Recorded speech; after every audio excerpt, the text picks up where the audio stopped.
Welcome into Tapping Vegas, brought to you by Better and Green. Today we're breaking down UFC 312, Dricus Du Plessis versus Sean Strickland. Special thank you to our friends over at DraftKings, where we get all of our odds from. If you guys would like some free promos from them, use code BetterGreen. You can check out our website also to see the other sports books that we're friends with, like BetMGM and Underdog. Bobby, I'm excited to talk about this card. Not great, especially not great for a pay-per-view, but there are a couple interesting fights that we're going to talk about today to win some money. How about you take this first one away, my friend? Aleksandre Topuria versus Colby Thicknesse, whatever the hell his name is. Interesting fight. Topuria was originally supposed to go up against Cody Haddon, I believe it was. So Thicknesse is kind of going in on short notice in this fight. Yeah, Cody Haddon was the original opponent for Topuria.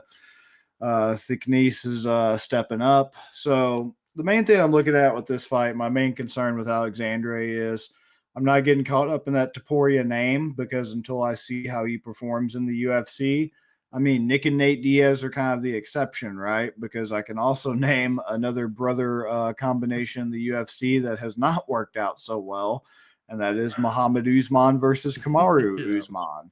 So Yep. while Nick and Nate have both had their own levels of success in the UFC and their own accomplishments, Muhammad Usman just lost to Thomas Peterson, who just lost to Shamil Gaziev.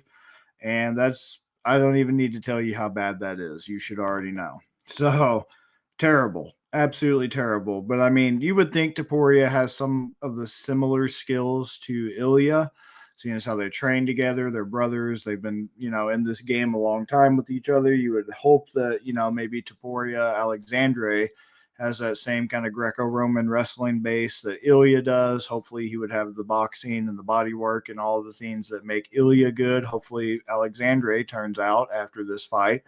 We get a little showcase of, how he has a very similar skill set for his division. That's what I hope. But at the odds I'm getting these two guys, I don't know with those odds, though, that I can justify Topuria just yet because Aleksandre is a minus 360. Thicknesse is a plus 285. And just until I see how Topuria looks in the UFC and everything, I mean, Thicknesse does have a two-fight advantage in terms of experience. At the professional level, he is actually undefeated. Aleksandre, I believe, is like 5-1. And it's just, I mean, I want Aleksandre to work out, right? Like, I would love for there to be another Nick Nate Diaz style brother combo in the UFC. Yeah, 5-1 for Aleksandre, as I said. I would love for it to work out. I would love to have another exciting brother in the UFC to watch that hopefully goes on to have his own career outside of his brother's shadow. But I'm just a little concerned. I mean, Topuria is coming off ground and pound, two ground and pound first round finishes back to back. One in March 2022, last one May of last year. Kind of inactive. Like he hasn't really fought. Like in his pro career, he started off pretty hot 2015, had his first loss in 2015, then had a very long layoff. He says it was to help his brother. He was more focused on helping Ilya get to a point where he could be in the UFC, and that all lines up with that timeline and everything, and it checks out. But kind of concerning that he didn't have another fight from 2015 up until 2021. And yeah, he's riding that 3-fight win streak since then. All first round finishes due to strikes. But I mean, you got Thicknesse coming in. Thicknesse is a guy who's been making some waves on Reddit for a while now. Some people have been hearing about him. He's been posting his shit on there for a while. Also coming off his own first round finishes, 3 in a row, ground and pound, rear naked, and elbows finish. Excuse me. Unanimous decision win in 2024. Been very active all throughout 2024. Very active in 20. Well, one fight in 23 like Aleksandre, one fight in 2022 like Aleksandre. Took 2021 off. Obviously, 2020 COVID hit. No disses there. I mean, COVID's understandable for why that would force you to take some time off and whatnot. So I don't know. Hard fight to predict. Like I said, I want Topuria to be the guy to win. I want him to be the guy to be exciting and inject some new blood into the UFC because, we need it. We got a lot of guys that are going to be retiring, a lot of guys that should retire that maybe won't but need to. A lot of guys are going to be aging out. It's going to look really, really different in the next 2 years if it takes that long, depending on the trajectory of some of these guys that have been around forever. Charles Oliveira, Kobe Covington, Justin Gaethje, Dustin Poirier. I mean, on and on and on with guys throughout the division. Dominic Cruz just retired. Good call. I love him, but should have been like a year or two ago at least. So I hope Topuria does it. I'm just not comfortable with these current money line odds. Putting my money on him, I'd rather take the risk with Colby, see what happens in case something crazy happens, since it is Topuria's debut. And if he is going to get derailed, this would be the fight to do it. So, what do you think? I feel pretty strongly about this fight, and I feel pretty strongly for side Topuria, and it doesn't have anything to do with him being Ilya's brother, which I don't think hurts because I'm a big proprietor, big fan of guys who are in strong gyms and have strong sparring partners are gonna do better in the cage. So I just think if you have a really good drilling buddy, that that goes a long way, a lot further than people think, especially if they don't have any experience in combat sports. Um, I like Topuria. I think he gets the KO here.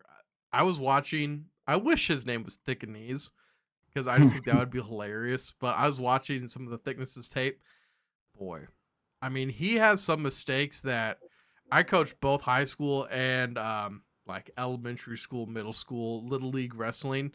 He makes some mistakes that I'm telling like 6-year-olds, like bad mistakes. Like he shoots in from so far away, he can't even touch him with his hands, and he's taking a shot. Just really, really poor form. Don't think his striking is very good. Whereas Topuria, I feel like his grappling is much better. I feel like his striking is much better, much bigger too. It kind of seems like he's got a nice big frame. Whereas Thicknesse, which like once again, name Thicknesse, but you're a little skinny beanpole. I think Topuria gets to knockout here. I really do. I almost did KO decision. It's minus 185, but you can get Topuria by KO at plus 100. I think I'm gonna go there. I really see Topuria getting the finish here, and also Topuria, he's been training at a full training camp. He's got his brother backing him up, getting him ready for this fight to come. I think he's gonna be ready. Whereas Thicknesse, he's coming in on short notice. He's an Australian guy, so I think people might see the big plus odds on him. So you know what, Topuria, it's not the big name guy. Which once again, you probably will see some money coming in on Topuria just because some people think that that is Ilya, which it's not. Yeah. Everybody, um, but I think people are going to take the chance on the home dog. I don't see it happening, man. I really don't. I don't think it's going to be that competitive. I could even see like a first round KO for Topuria here. It's screw it. You convinced me. My main thing with Topuria was I was getting worried about all the crap I was seeing online where like his opponents have a combined record of like 15, 45, and 1 or some ridiculousness, which I haven't went Right. through and verified that. I haven't done that with Thicknesse's opponents. I mean, I could quickly kind of do that in my head right quick, but I mean, it's like, oh, wow, that's already starting off bad. Yeah. Yeah. All And right, you know what? I've Topuria, seen enough. his I've one seen enough. loss, his one loss was up 2 weight classes too. So he's Oh, dropped 2. I know that's a big jump. you know what? I've seen enough. Guys that Thicknesse has defeated 7-5. This guy was 4-4. Jufrey Gobel was 4-4. Norman Agarcorpa was 4-4. Marvin Malonis, whatever, 5-5. I mean, he's not exactly beating world beaters either, and that's not what the point of this is, right? Like, I guess I let that get in my head too much. Like, this is what regional level competition Exactly. looks like for the most part. Is you beat guys that maybe they go on to be world beaters, like the guys that beat Conor McGregor. You would have thought, wow, those guys really are going to go on to do something like Joe Duffy. And it's like, no, who knows Joe Duffy? Okay. Who knows Conor McGregor? Okay. Yeah, Aleksandre Topuria, you convinced me. I'm switching to Topuria, and if you're getting KO at a pretty decent odd like that, I'm riding with that too. You Awesome. got me. I'm glad. I'm glad. I think the only way we can get bit in the ass here is if he gets the sub, which I think is possible. But I think he's just gonna beat the shit out of this guy. Honestly, first round. I don't know what a first round KO is. For him. Let's see. Fighter props, round props. Topuria round. See, it's not much better. Round 1 plus 175. I don't know if you could do a round 1 KO, like a single game parlay. It's not letting me at Mhm. the moment, but maybe you get a little better odds there. But Vegas kind of feels like it's going that way. It's leaning that way. If we're looking at the winning Right. methods, let's see. Is that the most likely? Yeah, that's the most likely one. So Topuria by KO, man. I feel to my bones. I'm down. I'm down for it then. Let's talk about the second fight, man. We're talking about Tom Nolan versus Slava Claus. I'm having trouble, man. I'm having trouble. I know like Slava Claus he's a good kickboxer and he's like a decorated guy, but he's just almost 10 years older. He's 2-1 his last 5 fights. He just hasn't been great. And he has not been the guy that he was built up to be. He's had some losses where I know Nolan's had a loss recently too. And he gets a little like fire in his pants. He gets a little antsy and he'll dart in and then sometimes get caught in bad situations. Slava Claus just is not the dude that I think is going to grapple with him, which is what I think is one of the things that he's going to struggle with grapplers. Nolan is. Both these guys are strikers, which does make this my Nuck If You Buck fight of the night.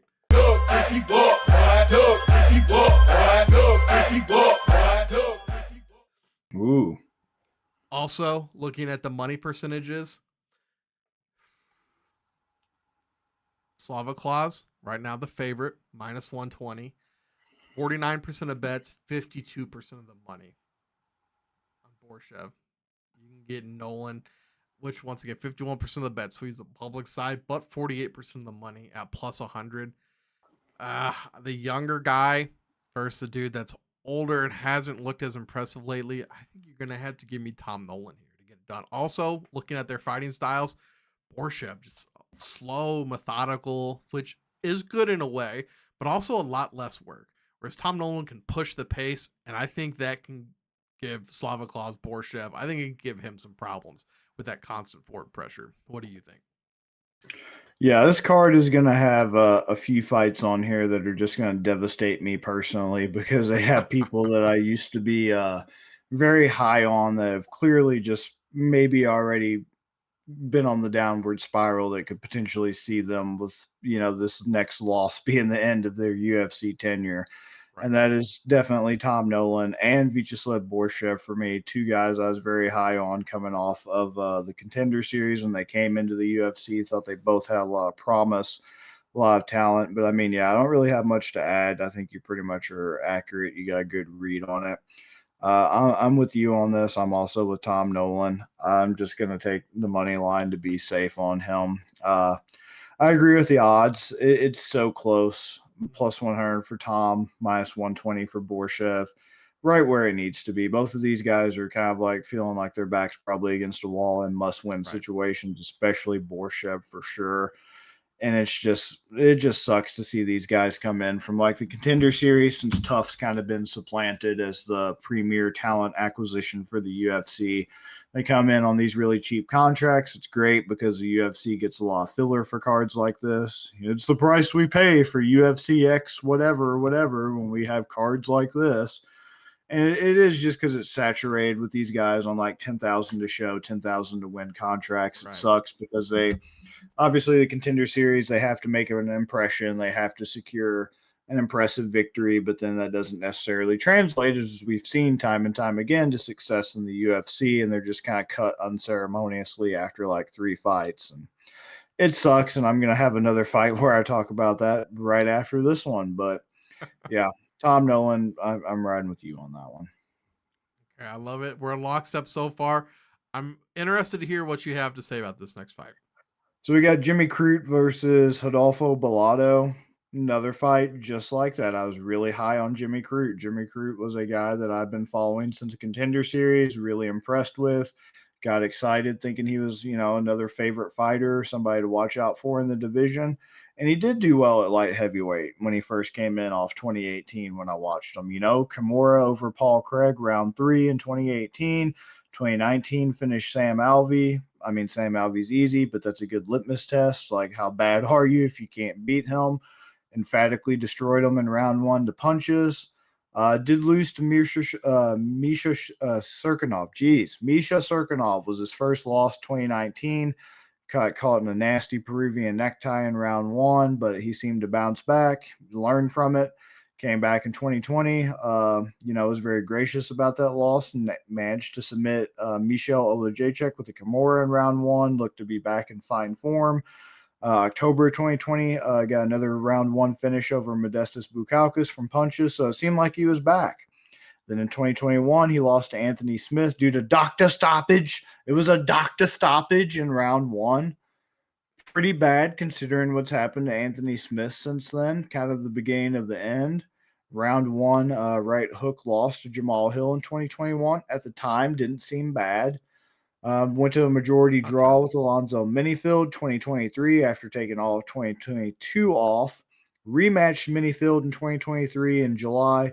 Got guillotined, took all of last year off. So this is his next fight. So yeah, he's had a whole year off. We talk about it all the time, right? Is time off good for a fighter? Is it bad? Does it make no difference? We've seen cases of both, right? We've seen fighters come off from a long layoff.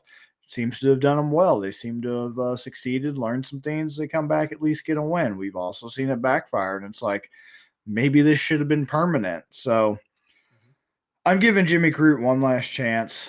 He's even with all those losses, 12-4-1 in the UFC in the MMA period, professional career, 12-4-1. Rodolfo Bellato is a guy who's 12-2 in his career, so both pretty up there, and around the same experience level, things of that nature. Bellato is 29, Crute is 28. No big difference there. 6'2" for Crute with 74-inch reach, 6'3" with 77-inch reach. So Bellato does have the reach advantage. Could see this being striking. I mean, Crute does have the grappling advantage, it seems like, if it goes there. Excuse me. So it's tough. I mean, Bellato, his first UFC fight, ground and pound win over Ihor Pretoria, doesn't really move the needle for me. Good litmus test, but that's about it. It's all we got to go off of because he's coming off the Contender Series in 2023. So I'm going to roll with Crute. Maybe it's the vibes. Maybe it's the feels from when, I used to think he was still hot shit. I hope he can rekindle that, at least in this fight. Get a win, continue to grow. I mean, he's still young. He's still got a lot to prove. This is light heavyweights, anybody's division. So, I mean, especially at money line, a plus 136 for Crute as opposed to minus 162 for Bellato. I might come back to this later, but for now, I don't feel comfortable enough doing anything other than money line because this is still a very scary fight against Rodolfo Bellato, who does seem like a heavy hitter, something that Crute seems to kind of struggle with, things of that nature. But yeah, Crute money line for me right now, and I might come back to it since he is pretty well rounded, does have some good sub finishes and everything. But for right now, there's nothing really moving the needle for me on this. What do you think? Bobby Crute is 12-4-1, but in his last 5, he's 1-3-1. He's been off for forever. Bellato's just a bigger guy. He's the favorite. Everybody, those are the points they're going to give you. They just forgot one major factor. Bellato's not good. I mean, I watched that Ihor Pretoria fight today. I watched the whole fight. I swear Bellato was fighting Conor McGregor. The way he was getting just pieced up, and they're saying, oh man, Ihor, he looks fast. He looks really good. He looks dangerous. Took Bellato down twice. I believe, I know one was a knockdown. I can't remember exactly the last one or the first one, but I believe it was the second round that he knocked him down. Blood just all over his face. Ihor just pounding, just beating the ever-loving shit out of him. Horrible bloody mess. I thought the ref was going to stop it. Well, it looked like it. I already knew the outcome, so I knew it wasn't going to get stopped yet. But I just kept waiting, and the ref kept, when they do that like one step forward, where they're just about to wave their hands, the whole little shuffle that they do. He just kept waiting. And Bellato, what was he doing? Was he just like throwing back? Was he why didn't the ref stop it? Because he had his feet on Ihor's hips and was just shimmying away a little bit while getting punched in the face. And they kept being like, his lights are out. He's moving. They haven't called it yet. But every time he gets punched in the face, his eyes roll in the back of his head. Word for word, that's what they were saying. This dude was just getting absolutely mauled. Pretoria just gasses out, and then they both get back up to their feet. Bellato gets him down and finishes him because he gets him crowded right up against the cage and just starts punching him with these soft little unicorn punches that weren't doing any damage. But then the ref jumps in because Ihor couldn't protect himself because Bellato got the full guard and was just pounding the shit out of him. No diddy. No diddy. No diddy. He's not good. He's not good. Ihor, I believe, correct me if I'm wrong, recently cut by the UFC, correct? I do believe so. Let me double check that. I wouldn't be surprised. There's been a lot of people that have been let go. Most infamously lately, Yes. old Biggie Boy has been let go. That For sucks. sure. My boy Weidman got let go. Yeah, I think Weidman definitely needed to be let go, though. But That he was a was my sad boy, thing. though. He was my I know. boy, though. I know. While you're looking that up, also on our side is Vegas, Bobby. 60% of the bets are on Bellato. 54% of the money. You can get 46% of the money is on Crute. 40% of the bets plus 136. Yeah, I'm gonna be on this not public side here. He's out. He's out of the league, isn't he? Yeah. Pretoria's Ihor. Ihor Mahoy got cut January 26th this year. Yeah. Yep. And I swear that dude was Conor McGregor fighting him. He was just piecing him up. So I will take Crute once again. Long layoff. I'm gonna go with Crute here. I just think he can get it done. And once again, I'm not gonna take any methods here because, shoot, I don't know how he's gonna do it, but I just really think he's gonna win. Bellato he's just not good. And maybe I'll eat my words. He has strong punches. He has strong punches. He just has zero defense, and I just don't think it's gonna be enough to get it done here. Ready to talk about some of these title fights? Yeah, let's do it. Let's do this first one. We have Weili Zhang versus Tatiana Suarez. Do you know where Tatiana Suarez went to college, Bobby? Was that California? Somewhere in California? That's where she wrestled in high school. She is from California. Tatiana Suarez wrestled for Lindenwood. Oh, didn't know that. Wow. She did. She did. She came out here. I guess we can call her homegirl. Oh, okay. Homegirl came out here to wrestle. One of the best female wrestlers in the world. Very, very good. I was going to be on Weili Zhang, I thought, and especially since she's the champion at underdog odds. But the more I watch, Weili just has not. I don't know if she's lost a step or what. She just hasn't looked that good in her last couple fights. Suarez looks great. She just destroyed, not Mackenzie Dern. It's the one that she had fought. Andrade. Destroyed Andrade. Tatiana Suarez right now. You would think she's a favorite. You think she'd be getting quite a bit of love. 29% of bets. 29% of bets. Everybody's on the current champion. 37% of the money at minus 120. Vegas is licking their lips versus having to pay out 63% at plus 100. Yeah. Give me Tatiana Suarez. I don't think Zhang can hold up. I was looking up like the stuff she's trained in.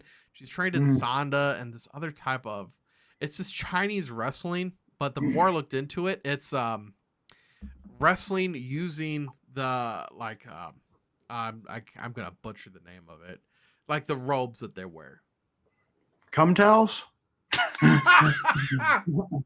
Yeah. Let's just say that. Let's just say Cum that. towels be Yes. the Mike Tang Towel Workout School.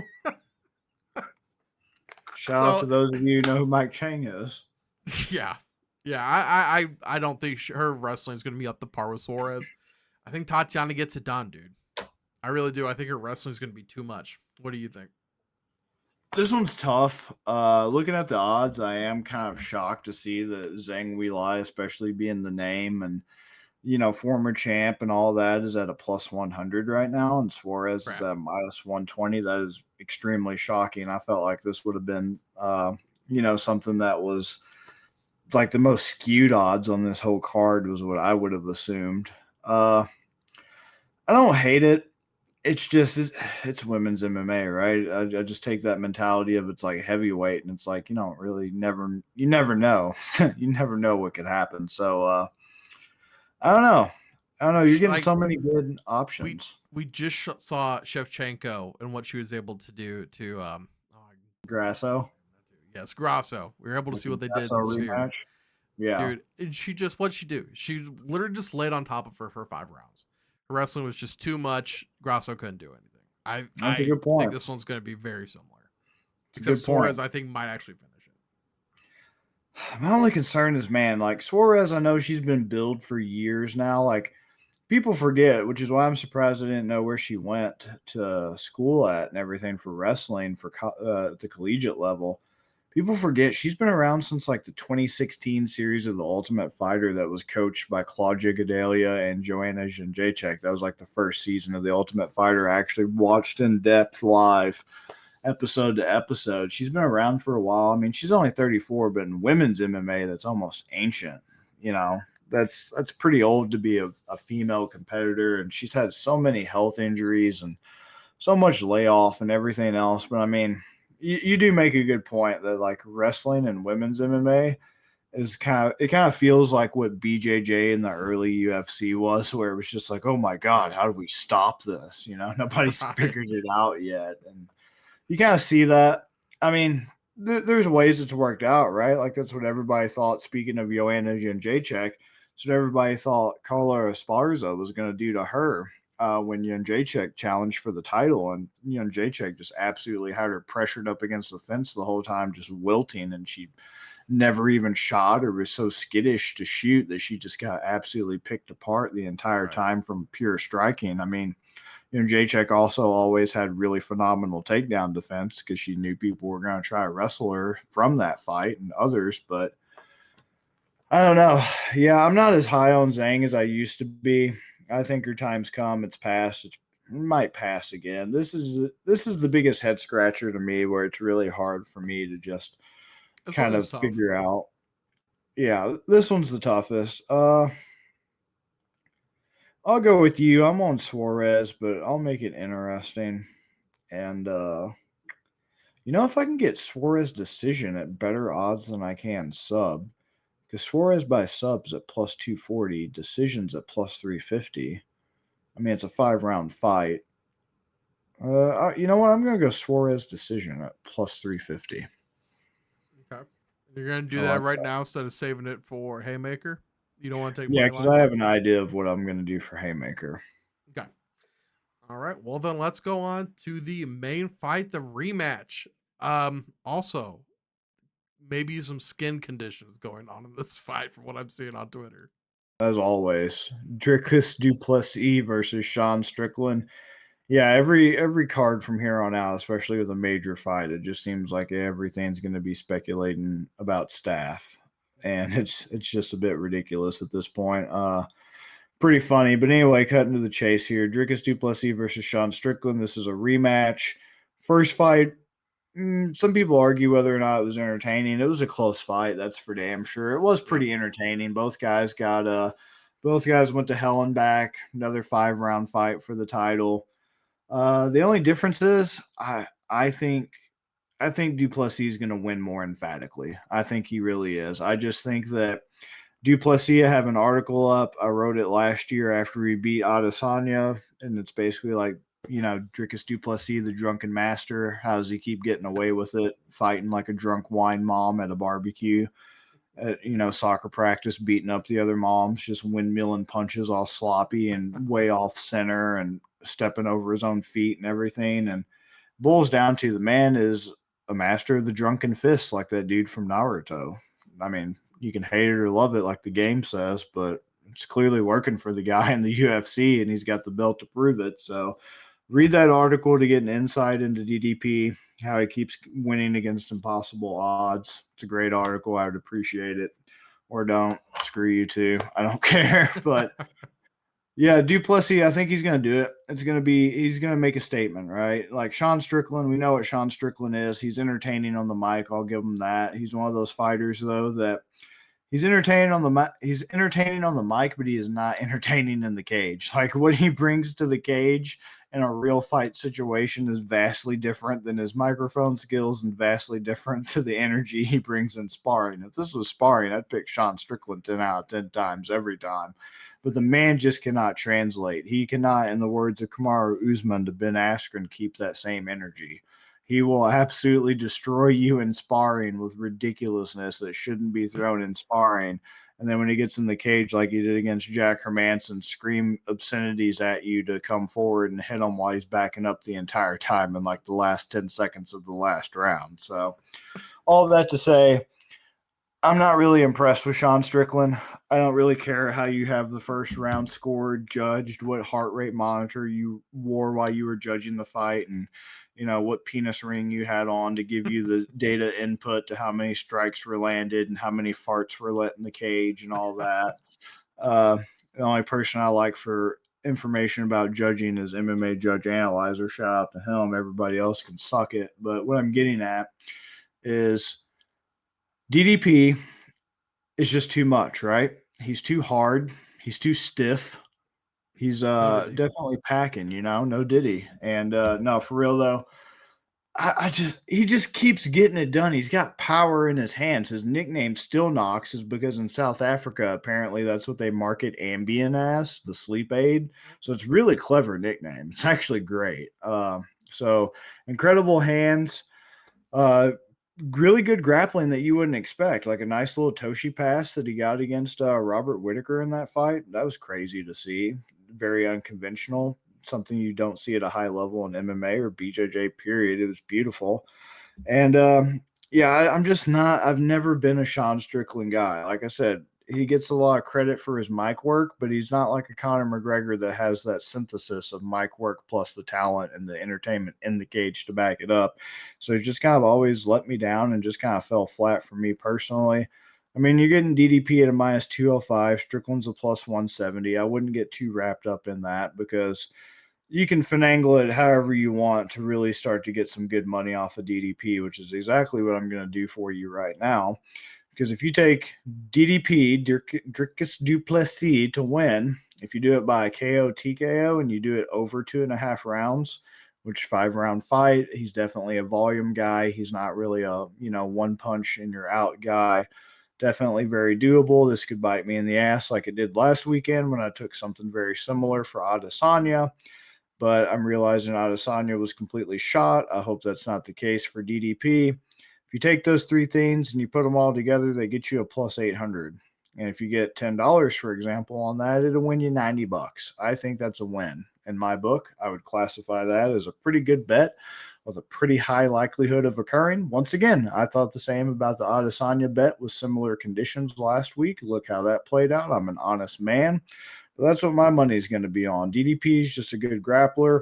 It's very strong. He can get you wilting under the punches and the power that he throws and the unconventional nature of those punches to be able to lock up the sub. He can just go for the sub even if you're not wobbled.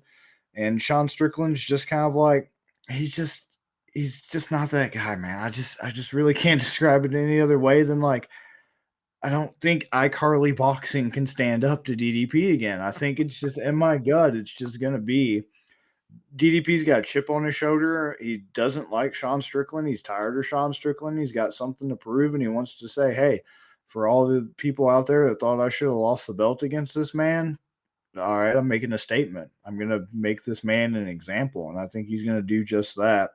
So to take the edge off that minus 205, I'm throwing those three together on that plus 800, courtesy of DraftKings is where I'm getting that from. And yeah, I might come back to this for like a haymaker too, because I'm seeing some other good stuff on this that could potentially be good for that. So what do you think? I think you're forgetting the fact that if two people walk into the octagon with Sean Strickland, only one's walking out with the 3-2 win. It's a 3-2, huh? Yep. A very contentious majority decision. Yes. That we're Yes. walking away with. Honestly, I kind of see this with Du Plessis' method of victory being the sub. That's kind of how I see this one going, because that's how we got Israel. And we've seen Sean get taken down. He hops right back up. I just think Du Plessis is gonna have a hard time holding him down and just punching away. So I think Strickland's gonna kind of like fight like a fish to get back up to their feet. That's what he likes to do. Just slowly walk around the cage, pet, pet, pat. Walk around the cage, pat, pat, pat. Du Plessis, I think if he wants to finish this early, I think it's going to be taking Sean down, getting the sub, is how I see it. I'm going to just do the money line here. I'm just going to I'm going to pay out half a unit on it. I'd rather be safe here with Dricus because I really do feel like Dricus wins, but it could be in all three methods. So I would rather just be safe and make some money than try to throw it on. His winning method for submission, though, is plus 500. So I do think that's an interesting bet. Like if you do have like a free bet or something, maybe throw something on that. But I see this being the sub route. I'll do DDP by money line, though. That's going to be my haymaker then. My haymaker is going to be the DDP sub at +5. That way I cover it. And, hey, if it goes to decision, well, sucks. But I'm like you. I really think, like I said, though, this is going to be a statement win for DDP. I think he wants that finish. He will responsibly chase that finish. He won't get overworked for it, but he will go after it in a smart, opportune way, and it's going to present itself. Like I said, he's either going to get the sub, as you were also saying, by way of the punches setting it up, like he did against Adesanya, as you mentioned, like he was going to do against Whitaker, or did he get it over Whitaker? Maybe he just did the Toshi pass to get the KO TKO. Let me look that up. He beat Whitaker by strikes. Yeah, so he used the Toshi pass to set it up, but that was one of those things where he had to make the decision, right? Like he had both available, like he did with Adesanya. So, yeah, I feel like it's going to be a finish. So to cover all bases and to really make a nice high likelihood haymaker +500 subs, how I'm rolling.